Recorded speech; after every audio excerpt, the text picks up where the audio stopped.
Assalamualaikum warahmatullahi wabarakatuh. Salam sejahtera. Nama saya Muhammad Hakim bin Azli Azamin.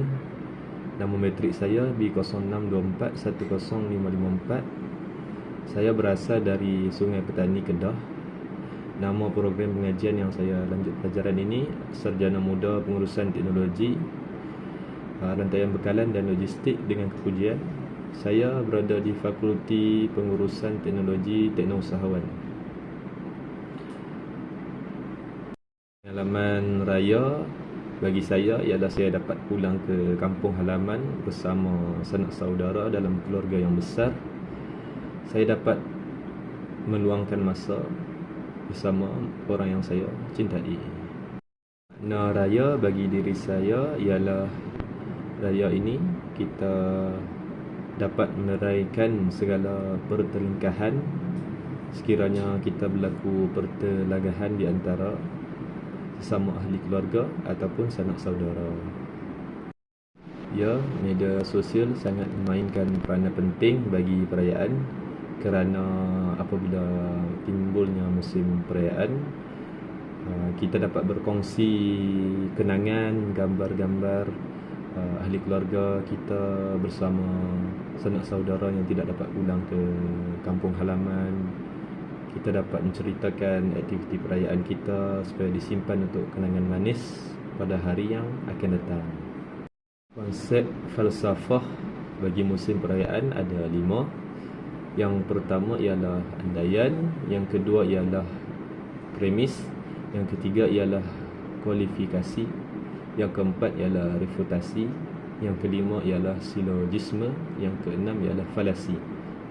Bagi konsep falsafah andaian ketika musim perayaan ialah andaian ini ialah pemikiran awal yang dianggap benar tanpa perlu bukti.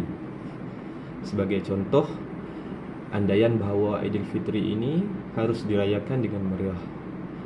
Andaian yang boleh kita lakukan ialah adakah dia perlu mengeluarkan pembiayaan yang besar ketika musim perayaan ataupun beraya secara sederhana sahaja. Secara falsafah, raya tidak harus dengan bermegah-megah dengan kemewahan. Raya hanya sekadar cukup dengan kadar yang sederhana bagi mencapai kebahagiaan bersama sanak saudara yang tercinta. Yang kedua, konsep falsafah ketika musim perayaan ialah premis. Premis ialah pernyataan dasar yang digunakan sebagai landasan untuk menyusun pernyataan mencapai kesimpulan. Premis ini juga penting dalam memahami mengapa sesuatu itu dianggap benar. Sebagai contoh, premis pengakhiran Ramadan sebagai awal hari raya Aidilfitri. Huraiannya, Aidilfitri adalah hari kemenangan perjuangan melawan hawa nafsu selama sebulan. Selain itu, kemenangan melawan hawa nafsu makan dan minum, nafsu perbuatan mungkar yang memberi makna kegembiraan setelah kita berjaya melawannya selama sebulan berbanding bulan-bulan yang lain. Yang ketiga ialah konsep falsafah ketika musim perayaan. Yang ketiga ialah kualifikasi. Kualifikasi ini merupakan penjelasan sesuatu keadaan dengan lebih spesifik. Kualifikasi ini penting bagi mengelakkan pandangan yang lebih umum. Sebagai contoh, kualifikasi kebahagiaan perayaan. Aidilfitri sering dianggap momen yang bahagia, namun tidak semua orang merasakan kebahagiaan yang sama.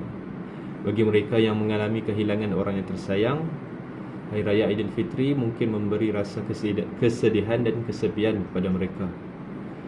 Kualifikasi ini mengingatkan bahawa kebahagiaan Aidilfitri bersifat berbeza bagi setiap individu, iaitu gembira dan sedih.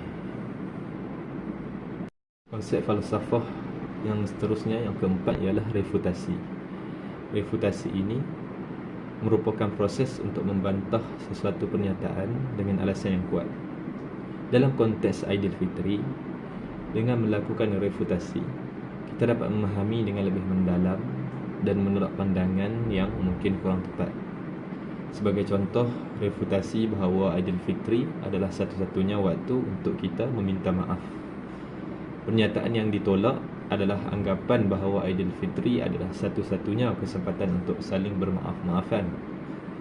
Refutasi ialah pengampunan dan permintaan maaf seharusnya tidak terbatas pada Hari Raya Aidilfitri sahaja. Dalam Islam, permohonan maaf amat digalakkan setiap kali diperlukan sekiranya kita melakukan kesalahan. Aidilfitri hanya sebagai lambang ingatan kita untuk kita saling bermaaf-maafan. Namun nilai memaafkan mesti menjadi bahagian dari kehidupan kita seharian. Sekian sahaja daripada saya. Saya mohon maaf sekiranya terdapat sebarang kesalahan percakapan saya. Sekian, terima kasih. Konsep falsafah yang kelima ketika musim perayaan ialah silogisme. Silogisme ini merupakan pernyataan logik di mana sebuah kesimpulan diambil dari dua premis yang saling terkait. Terdapat dua premis iaitu pernyataan umum dan premis pernyataan khusus. Kaitan ini akan menjadi satu kesimpulan yang logik. Sebagai contoh, silogisme kesyukuran. Premis umumnya, umat Islam menyelesaikan puasa di bulan Ramadan dengan menunjukkan ketakwaan kita kepada Allah. Premis khusus, Aidilfitri merupakan perayaan bagi orang-orang yang telah menyelesaikan puasa di bulan Ramadan.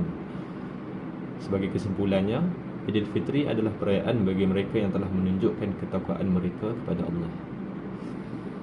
Makna bagi kesimpulan ini ialah menegaskan bahawa Aidilfitri adalah hari untuk bersyukur atas kesempatan kita menjalankan ibadah puasa yang merupakan bentuk ketakwaan kita kepada Allah. Yang keenam ialah dalam konsep falsafah ketika musim perayaan ialah falasi. Falasi ini merupakan kesalahan dalam berfikir yang terlihat seperti logik tetapi sebenarnya salah. Falasi muncul dalam pernyataan yang tidak didasari oleh bukti yang logik, yang kuat. Sebagai contoh, falasi bandwagon iaitu dalam kurungan boleh dikenali sebagai ikut-ikutan. Anggapan bahawa semua orang memakai pakaian baharu ketika Hari Raya Aidilfitri. Jadi, adakah kita juga perlu melakukannya?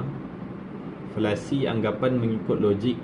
Jika semua orang melakukannya, itu betul ataupun perlu dilakukan ataupun tidak sebenarnya. Bagi penjelasan untuk anggapan falasi ini, ialah memakai pakaian baru bukanlah kewajipan dalam Aidilfitri. Ia adalah perbuatan tradisi sahaja. Aidilfitri lebih menekankan pada niat dan ketulusan hati berbanding aspek material seperti pakaian baru dan sebagainya.